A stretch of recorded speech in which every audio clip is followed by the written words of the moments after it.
आज भी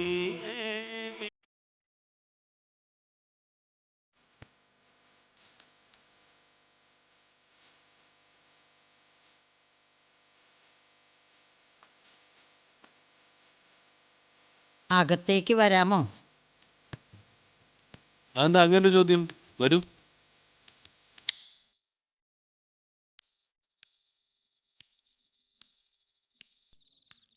എന്താ മാമേ? നാദിരമോള് അവിടെ തനിച്ചാണെന്ന് ഓർക്കുമ്പോൾ മനസ്സിനൊരു സ്വസ്ഥത കിട്ടുന്നില്ല. ജേഡിക്ക് എങ്ങനെയാ അവളെ അവിടെ തനിച്ചു വിട്ടിട്ട് ഇവിടെ എങ്ങനെ സ്വസ്ഥമായിട്ട് കഴിയാൻ പറ്റുന്നേ? നാദിർ അവളുടെ ജോലിയുമായി ബന്ധപ്പെട്ടല്ലേ മുംബൈയിൽ നിൽക്കുന്നത്. അതിൽ സ്വസ്ഥതക്കേണ്ട കാര്യം എന്താ? അല്ല, നിങ്ങൾ രണ്ടാളും ആദ്യമായിട്ട് എന്നെ കാണാൻ വന്നപ്പോൾ എനിക്ക് ഇങ്ങനെയൊന്നും അല്ല തോന്നിയത്. പ്രായത്തിൻ്റെ ചേർച്ചക്കുറവ് മനസ്സിൻ്റെ ചേർച്ച കൊണ്ട് നിങ്ങൾ പരിഹരിക്കുമെന്ന് കരുതി. പ്രായം ഒരു ചേർച്ചക്കുറവായി ആദ്യം തോന്നേണ്ടത് നാദിരയ്ക്കാണ്. അവളങ്ങനെ വല്ലതും പറഞ്ഞു? അതിലും അവളിൽ കുറ്റം കണ്ടെത്താൻ ശ്രമിക്കരുത് ജേഡി. നിങ്ങളെ രണ്ടാളെയും കുറിച്ച് അന്നത്തെ എൻ്റെ കാഴ്ചപ്പാടിനെ കുറിച്ച് മാത്രമാണ് ഞാൻ പറഞ്ഞത്. ഇന്നത് പാടെ മാറിയിരിക്കുന്നു. ജീവിതമാകുമ്പോൾ കൊച്ചു കൊച്ചു പിണക്കങ്ങളും അഭിപ്രായ വ്യത്യാസങ്ങളും ഒക്കെ സാധാരണയാണ്. പ്രത്യേക പ്രതിവിധികളൊന്നും ഇല്ലാതെ തന്നെ അതൊക്കെ മാഞ്ഞു പോവുകയും ചെയ്യും. പക്ഷേ പുറത്തുനിന്നൊരു പരാതി ഉണ്ടായാൽ അതിനെ ഗൗരവമായി കാണേണ്ടി വരും. അപ്പോ എന്നെ പുറത്തുള്ള ഒരാളായിട്ടാണോ ജേഡി കാണുന്നത്? എങ്കിൽ അത് തന്നെയാ ഞാൻ ജേഡിയിൽ കാണുന്ന മാറ്റം. നാദിരയുടെ കാര്യത്തിൽ അമ്മാമ്മയ്ക്ക് ഒറ്റ വികാരമുള്ളൂ, പേരക്കുട്ടിയോടുള്ള അതിര് കവിഞ്ഞ വാത്സല്യം. അത് കൂടുന്തോറും എൻ്റെ കാര്യത്തിലുള്ള അമ്മാമ്മയ്ക്കുള്ള തെറ്റിദ്ധാരണകൾ കൂടിക്കൂടി വരും. ഞാൻ കാലം കഴിഞ്ഞൊരു കഴിവ് തന്നെ സമ്മതിച്ചു. പക്ഷേ കാഴ്ചയും കേൾവിയും മങ്ങിയിട്ടില്ല. നാദിരയുടെ കാര്യത്തിൽ ജേഡി കാണിക്കുന്ന ഈ അവഗണനയൊക്കെ അതിൻ്റേതായ അർത്ഥത്തിൽ എനിക്ക് മനസ്സിലാക്കാൻ കഴിയും. നിങ്ങൾ രണ്ടുപേരും നല്ല രീതിയിൽ ജീവിച്ച് കാണുവാനുള്ള ആഗ്രഹം കൊണ്ട് ചോദിച്ചു പോവുക. എന്നതാ നിങ്ങൾ തമ്മിലുള്ള പ്രശ്നം? അതവളോട് തന്നെ ചോദിക്കുന്നതാവും നല്ലത്. നിസ്സാര കാര്യങ്ങൾക്ക് വാശി പിടിച്ച് അസ്വസ്ഥതയും അകലവും കൂട്ടുന്നത് അവളാ. കാലത്ത് മുംബൈയിൽ നിന്ന് വിളിച്ചപ്പോൾ അറ്റൻഡ് ചെയ്ത് ജിഷയായതുകൊണ്ട് നാദിര ഫോൺ കട്ട് ചെയ്തു. ഈ നിമിഷം വരെ അവളിങ്ങോട്ട് വിളിച്ചിട്ടുമില്ല. ഇതൊക്കെ ആരെ തോൽപ്പിക്കാനാ? ജേഡിയെ തോൽപ്പിക്കാനാണെന്ന് എനിക്ക് തോന്നുന്നില്ല. ജിഷയെ തോൽപ്പിക്കാനാണെങ്കിൽ അതിനെന്നെ തോൽപ്പിക്കുന്നതിനേക്കാൾ വേദനയാണ് എനിക്ക്. അപ്പോ ജിഷയിലാണ് നിങ്ങൾ നിങ്ങളെ കാണുന്നത്, നാദിരയിലല്ല. എന്റെ വ്യക്തിത്വം മറ്റൊരാളിലൂടെ കാണേണ്ട ആവശ്യം എനിക്കില്ല. അതെന്നിൽ തന്നെയുണ്ട്. അതിനെ ചോദ്യം ചെയ്യാൻ ആരോട്ടും ഞാൻ സമ്മതിക്കുകയില്ല. എനിക്കറിയാം നിങ്ങൾക്കൊക്കെ മുന്നിൽ ഞാൻ ചെയ്ത തെറ്റെന്താണെന്ന്. കടപ്പാടിന്റെ പേരിൽ ആ കുഞ്ഞിനെ ഏറ്റെടുത്തത്, സ്നേഹത്തിന്റെ പേരിൽ മകളുടെ സ്ഥാനം നൽകിയത്, അതൊരു തെറ്റാണെന്ന് ഇന്നേ നിമിഷം വരെ എനിക്ക് തോന്നിയിട്ടില്ല. ഞാനുണ്ടെങ്കിൽ ജിഷമോളും എന്നോടൊപ്പം ഉണ്ടാവും.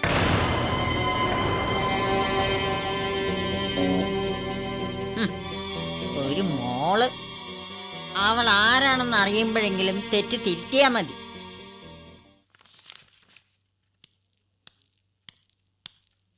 സാർ, ഒരു വിസിറ്റർ കാണാൻ വന്നിട്ടുണ്ട്. വിസിറ്റേഴ്സ് ടൈം കഴിഞ്ഞില്ലേ? ഇനി ഉച്ചശേഷം വരാൻ പറ. ഞാൻ പറഞ്ഞു സാർ, ഇതേതോ പേഴ്സണൽ കക്ഷിയാണെന്ന് തോന്നുന്നു. പേഴ്സണൽ കക്ഷിയോ? അല്ല, പേഴ്സണലായിട്ട് മറ്റെന്തോ സാറിനോട് സംസാരിക്കാനുണ്ടെന്ന് പറഞ്ഞു. വരാൻ പറ. ശരി സാർ.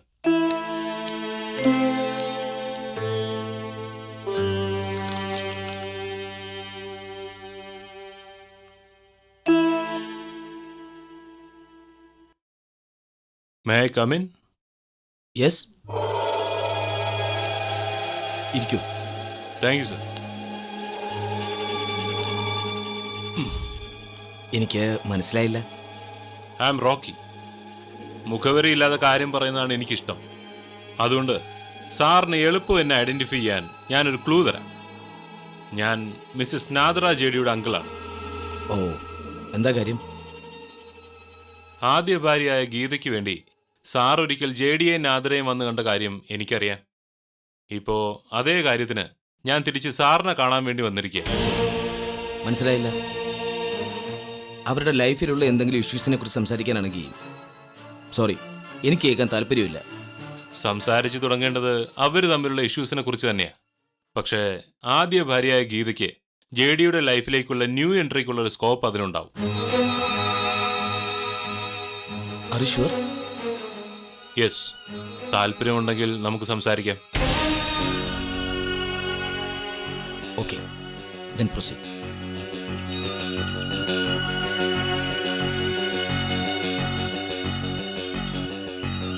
അന്ന് JDയെയും നാദറേയും വന്ന് കാണുന്നതിന് പകരം എന്നെയാണ് സാർ വന്ന് കണ്ടിരുന്നെങ്കിൽ ഇന്ന് ആ ബന്ധമില്ല. ഹസ്ബൻഡും വൈഫും തമ്മിൽ 20 ഇയേഴ്സ് ഡിഫറൻസ് ഉള്ള ഒരു ലൈഫ് ഈ കാലത്ത് എത്ര നാൾ നിലനിൽക്കാനാ? അവർക്കിടയിൽ ഒരു കുഞ്ഞ് ജനിക്കുന്നതിന് മുൻപ് ആ ബന്ധം ഡിവോഴ്സായി കാണണമെന്നാ ഇപ്പോൾ ഞങ്ങൾക്ക് ആഗ്രഹം. നിങ്ങൾ ആഗ്രഹിച്ചുകൊണ്ട് മാത്രം അവർ ഡിവോഴ്സ് ആണോന്നില്ലല്ലോ. എട്ടും പൊട്ടും തിരിയാത്ത കുട്ടികളൊന്നുമല്ല, അറിവും കഴിവുള്ള രണ്ട് പ്രശസ്ത വ്യക്തികളാണ്. സമ്മതിച്ചു. അതിലൊരാൾക്ക് അവസരം കിട്ടിയാൽ പിന്മാറണമെന്ന ആഗ്രഹം തുടങ്ങിയിട്ടുണ്ടെങ്കിലോ? ആർക്ക്? നാദിറയ്ക്കോ? അതെ. സ്വന്തമായ ഒരു കുഞ്ഞ് ജനിച്ചു കാണാൻ ആഗ്രഹമില്ലാതെ ഏതോ ഒരു കൊച്ചിനെ JD എടുത്ത് വളർത്തുന്നു. നാദിറയ്ക്ക് മനസ്സ് മുഷിയാനുണ്ടായ പ്രധാന കാരണം അതാണ്. പക്ഷേ ആ കുട്ടി JDയുടെ ചേട്ടന്റെ കുട്ടിയാണെന്നാണല്ലോ ഞാൻ അറിഞ്ഞത്. അതൊക്കെ ചതിയാ സാറേ. ചേട്ടന്റെ കുട്ടി പണ്ടേ മരിച്ചുപോയ കാര്യമൊക്കെ ഞങ്ങൾ മനസ്സിലാക്കി. JDയുടെ കുടുംബം മൊത്തം ഞങ്ങൾ ചതിക്കുകയായിരുന്നു. ഓഹോ. പക്ഷേ ഈ പ്രശ്നങ്ങളൊന്നും ഗീതയുടെ ജീവിതത്തിലേക്ക് JD തിരിച്ചു വരാൻ കാരണമാവുമെന്ന് എനിക്ക് തോന്നുന്നില്ല. ഇല്ല, തിരിച്ചു വരുന്ന പ്രശ്നം അല്ലേലും ഉണ്ടാവത്തില്ല.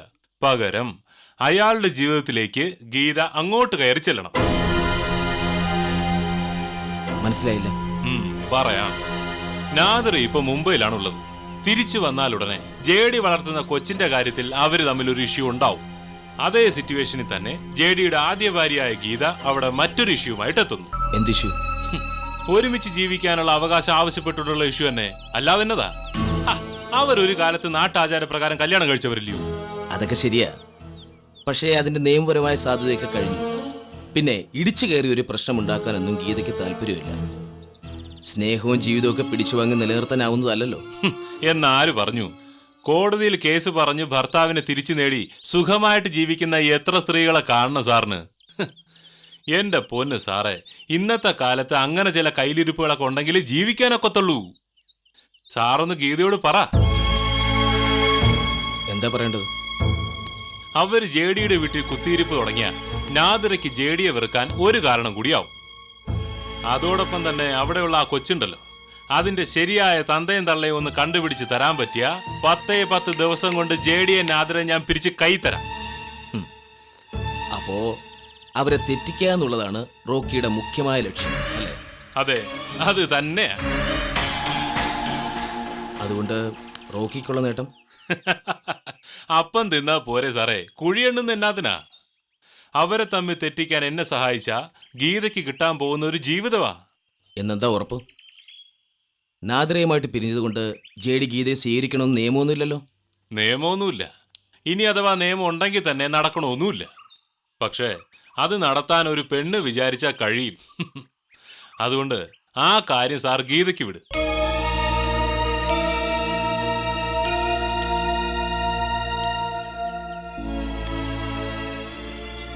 കൂടുതൽ തല പുകയേണ്ട കാര്യമൊന്നുമില്ല സാറേ. ചില കാര്യങ്ങൾ നമ്മൾ മുന്നും പിന്നും നോക്കാതെ ഇറങ്ങി തിരിച്ചാലേ നടക്കത്തുള്ളൂ.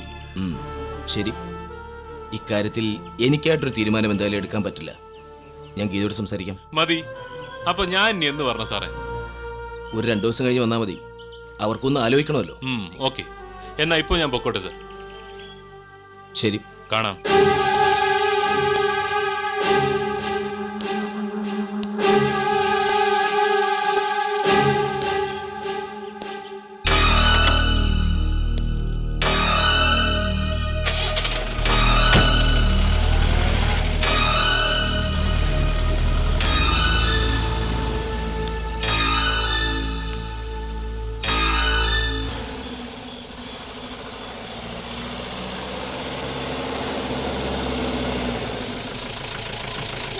അമ്മാമേ, അമ്മാമോ, ഒന്നിങ്ങോട്ട് വന്നേ, ഇത് ആരായി വന്നിരിക്കുന്നു നോക്കിക്കേ.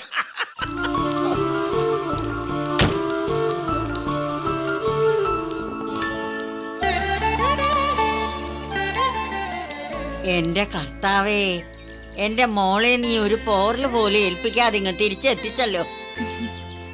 മോളെ, നിന്റെ അമ്മാമ്മ നിന്നെ കണ്ണു നിറയൊന്ന് കണ്ടോട്ടെ. ജേഡി ഇവിടെ അമ്മാമേ. ആകത്തെങ്ങാനും കാണും മോളെ. ആ അമ്മാമ്മ വിഷമിക്കണ്ട, കുഞ്ഞിന് അത്രയ്ക്ക് പ്രയാസം കാണും. അതൊക്കെ ഒന്ന് തണുക്കട്ടെ.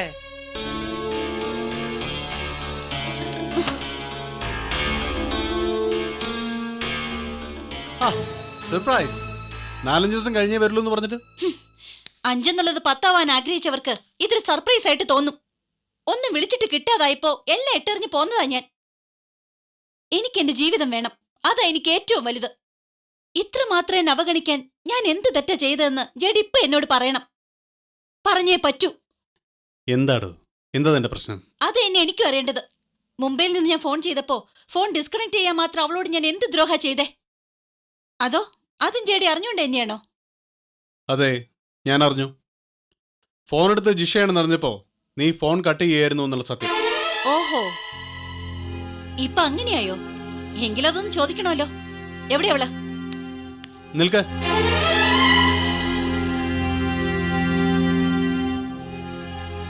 അവളിവിടെ ഇല്ല, ട്യൂഷന് പോയിരിക്കാം.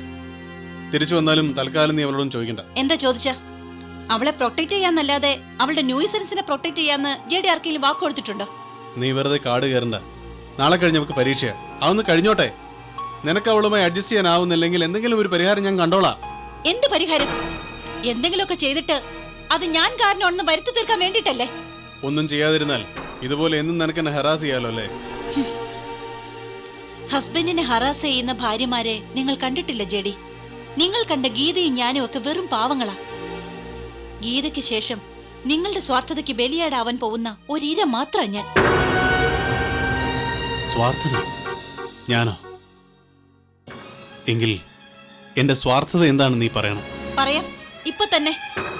ഗീതയെ നിങ്ങളിൽ നിന്ന് അകറ്റിയത് എഴുത്തുകാരനാവാനുള്ള നിങ്ങളുടെ സ്വാർത്ഥ താല്പര്യമായിരുന്നില്ലേ? ഇപ്പോ എന്നെ അകറ്റിക്കൊണ്ടിരിക്കുന്നത് സ്വന്തം ഏട്ടനോട് കടപ്പാട് തീർക്കാനുള്ള ജേഡിയുടെ സ്വാർത്ഥ ലക്ഷ്യവും. U turning insane. ഭ്രാന്തിയായിക്കൊണ്ടിരിക്കുക നീ. മുംബൈയിൽ നിന്ന് തിരിച്ചു വരും ദിവസം ഞാനത് മനസ്സിലാക്കിയതാ. നിനക്കിനി വേണ്ടത് നല്ലൊരു സൈക്കാട്രിസ്റ്റിന് കീഴിലുള്ള ട്രീറ്റ്മെന്റാ. അതല്ലാതെ നിന്റെ കാര്യത്തിൽ എനിക്കൊന്നും ചെയ്യാൻ കഴിയില്ല നാദര, ഒന്നും ചെയ്യാൻ കഴിയില്ല.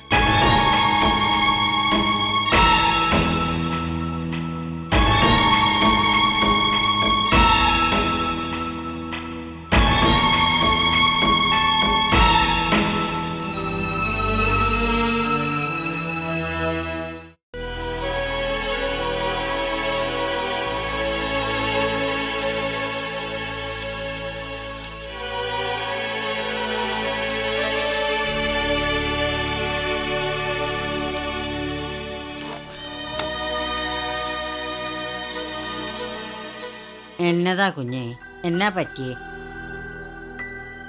കർത്താവേ, എത്ര മൈൽ ദൂരേന്ന് വരുന്ന കുഞ്ഞാ. ആ വിചാരം മറ്റുള്ളവർക്ക് വേണ്ടായോ? എന്നതാ അമ്മാമ്മേ, എന്നാ പറ്റിയ കുഞ്ഞിന്? എന്നാ പറ്റാനാ, വന്നപ്പോ തൊട്ട് പൊരിഞ്ഞ തർക്കല്ലയോ. ഇപ്പൊ ഞാൻ നോക്കുമ്പോതേ ഇവിടെ ഇരുന്ന് കരയുവാ. ഞാൻ കരയുന്നൊന്നുമില്ല. ഇനിയിപ്പോ അതൊരു വിഷയാക്കി എടുക്കണ്ട ആരും. ആരാ മോളെ ഇവിടെ വിഷയം ഉണ്ടാക്കുന്നേ? ഞങ്ങളാണോ? എനിക്കറിയില്ല. എൽദോ, എന്തോ? മോൾക്ക് കുടിക്കാൻ എന്തെങ്കിലും കൊണ്ടുവാ. ചായ തിളപ്പിക്കാൻ പറ്റുന്നുണ്ട് അമ്മാമ്മേ, ഇപ്പൊ കൊണ്ടുവരാം. ആ,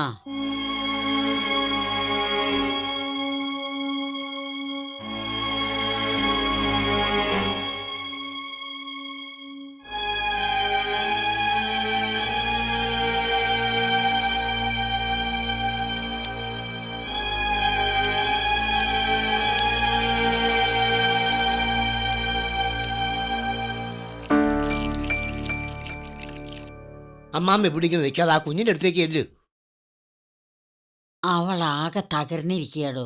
വന്ന ശേഷം ജെഡിയുമായി ശരിക്കും പറഞ്ഞ് തെറ്റിയിരിക്കുവാന്നാ തോന്നുന്നേ. അല്ലെങ്കിൽ അവൾ എന്നോട് ഇങ്ങനെ അകലം വെച്ച് പെരുമാറത്തില്ല. ഈ സമയത്തല്ലേ അമ്മാമ്മേ കുഞ്ഞിൻ്റെ അടുത്തുനിന്ന് വിട്ടുമാറാതെ നിൽക്കണത്.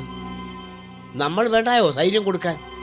എന്നാലും അവളോട് ഇപ്പൊ ഒന്നും പറയണ്ടെന്നാ എനിക്ക് തോന്നുന്നേ. അത് ചിലപ്പോ എരുതിയിൽ എണ്ണ ഒഴിക്കലാവും. ഈ കാര്യത്തിൽ അതന്നെ അമ്മാമ്മയെ ചെയ്യേണ്ടത്. എല്ലാം കൊണ്ടും ചൂട് പിടിച്ചിരിക്കുന്ന ഈ സമയത്ത് നാദിറ കുഞ്ഞ് ബാക്കി കാര്യങ്ങളും കൂടി അറിഞ്ഞ് ശരിക്കൊന്ന് കത്തിക്കയറട്ടെ. അതോടെ ഒക്കെ കരഞ്ഞു തെളിഞ്ഞോടും. എന്റെ കുഞ്ഞ് സ്വയം ദയിച്ചു പോവോന്നാ എന്റെ പേടി. ഇല്ലമ്മാമ്മേ, ജിഷ കൊച്ചിനെ ഇവിടുന്ന് കെട്ടിക്കിടിച്ച് അടങ്ങുന്നുള്ള വാശി നാദിറ കുഞ്ഞിന്റെ മനസ്സിലുണ്ടല്ലോ. അപ്പൊ പിന്നെ ഇവിടെ നടന്നൊക്കെ കേട്ടാ കുഞ്ഞിന്റെ ധൈര്യം കൂടത്തല്ലേ ഉള്ളൂ. ആ എന്നാ താനും കൂടെ വാ. ജേഡിയോടൊപ്പം മണിയമ്മയുടെ വീട്ടിൽ ചെന്നതും അവിടെ അവരുടെ ജിഷമോളുടെ ശവക്കല്ലറ കണ്ടതൊക്കെയും താൻ തന്നെ പറയണം. അതൊക്കെ ഞാൻ ഏറ്റമ്മാമ്മേ. അമ്മാമ്മ ആദ്യം ഈ ചായയും കൊണ്ട് അങ്ങോട്ട് ചെല്ലും. എന്നിട്ട് കാര്യങ്ങളൊക്കെ പറഞ്ഞു തുടങ്ങും.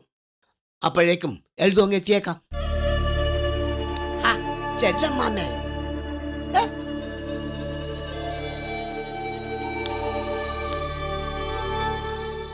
വിശ്വട്ടിന്റെ മണിയടുത്തിയുടെ മകൾ മരിച്ചു പോയിട്ട് ആ കുട്ടിയുടെ പേരിൽ അവരിങ്ങനെ ഒരു നാടകം കളിച്ചു എന്ന് എനിക്ക് വിശ്വസിക്കാനേ പറ്റുന്നില്ല. പറ്റണം മോളെ, അതാണ് സത്യം. ഈ എൽദോ അവരുടെ വീട്ടിൽ ചെന്ന് കണ്ടും അറിഞ്ഞും വന്ന സത്യം. അതേ കുഞ്ഞ്, ചതിയെന്ന് വെച്ചാൽ കൊടും ചതിയാ നടന്നിരിക്കുന്നത്. ഒരു കണക്കിന് JD സാറിന് ബോംബെയിൽ നിന്ന് പെട്ടെന്ന് പോരാൻ തോന്നിയതും ജിഷ കോച്ചിനെ തേടി പോകുമ്പോൾ എന്നെ കൂടെ കൊണ്ടുപോകാൻ തോന്നിയതുമൊക്കെ ദൈവമായിട്ട് തോന്നിച്ചാന്ന് കരുതിയാൽ മതി. ജേഡി തിരിച്ചു വന്നത് ഇച്ചിരി മുന്നേ ആയിരുന്നെങ്കിൽ ആ കൊച്ചിന്റെ ശരിയായ തള്ളയെ അപ്പൊ തന്നെ ഞാൻ അയാൾക്ക് കാണിച്ചു കൊടുത്തേ. ആ,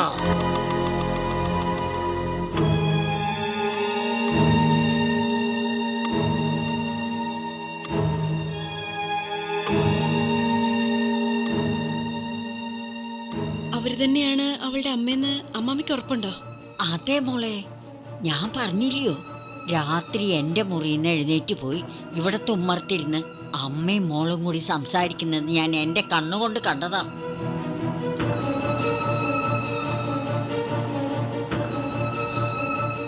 അതിലിനി സംശയിക്കാനൊന്നുമില്ല കുഞ്ഞ്. ജിഷ കൊച്ചിന്റെ പെറ്റതള്ള ആ രമണി ആന്റി തന്നെയാ. അങ്ങനെയാണെങ്കിൽ അന്ന് ഞാൻ ഹോസ്പിറ്റലിൽ വെച്ച് കണ്ട സ്ത്രീ തന്നെയായിരിക്കണോ അത്? അവർ തമ്മിലുള്ള അടുപ്പം ഞാനന്ന് നോട്ട് ചെയ്തതാ. എനിക്കെന്തോ സംശയം ഉണ്ടെന്ന് തോന്നിയിട്ടാവും ഡിസ്ചാർജ് ചെയ്ത് അവള് നേരെ അവളുടെ സ്വന്തം വീട്ടിലേക്ക് തന്നെ പോയത്.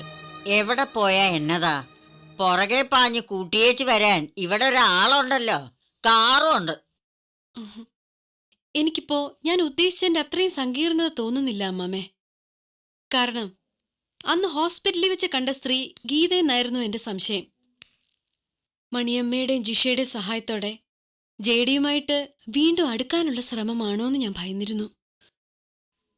പക്ഷേ ഇപ്പൊ എനിക്ക് അക്കാര്യത്തിലൊരു ആശ്വാസമുണ്ട്. അവള് ഗീതയല്ല.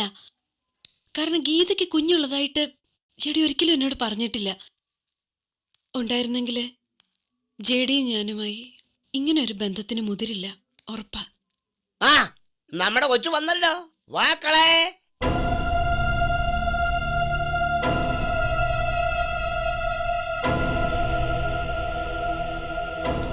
വാ മക്കളെ വാ. ചായ എടുക്കട്ടെ മക്കളെ? വേണ്ട, ഇപ്പൊ വേണ്ട. വേണ്ടാന്ന്. ആന്റി എപ്പോ വന്നു? കാലത്ത് മോള് ട്യൂഷന് പോയതല്ലേ? ആന്റി എന്താ പെട്ടെന്ന് പോന്നേ?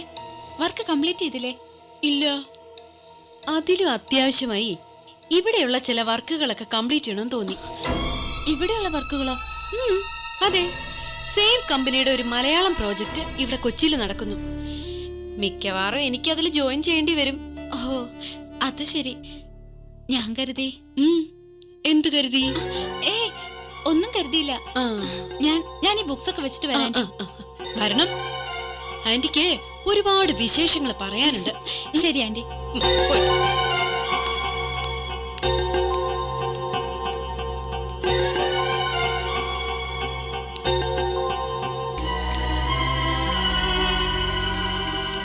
വിളഞ്ഞ വിത്ത. ഇത്രയും കാലത്തിനിടയ്ക്ക് ഇത്രയും അഹങ്കാരിയായ ഒരു കൊച്ചിനെ ഞാൻ കണ്ടിട്ടില്ല. അത് എവിടെന്നോ കയറി വന്നതാന്ന് ഓർക്കണം. അട്ടയെ പിടിച്ച് മെത്തേ കിടത്തിയാൽ അങ്ങനെ അമ്മാമ്മേ. കയറ്റി കിടത്തിയോരെ ചോര കുടിച്ചു. വിഷമാകുന്നേ വിഷം. അഭിനയം കണ്ടില്ലയോ? ഒന്നും അറിയാത്ത പോലെ. സാരമില്ല, നമുക്ക് പിടിക്കാം. അവൾ ആരാണെന്ന സത്യം എല്ലാ തെളിവുകളോടും കൂടി കണ്ടെത്തി ഒരു ദിവസം നമുക്ക് ജേഡി ഏൽപ്പിക്കണം. അതോടെ തീരുമല്ലോ എല്ലാം.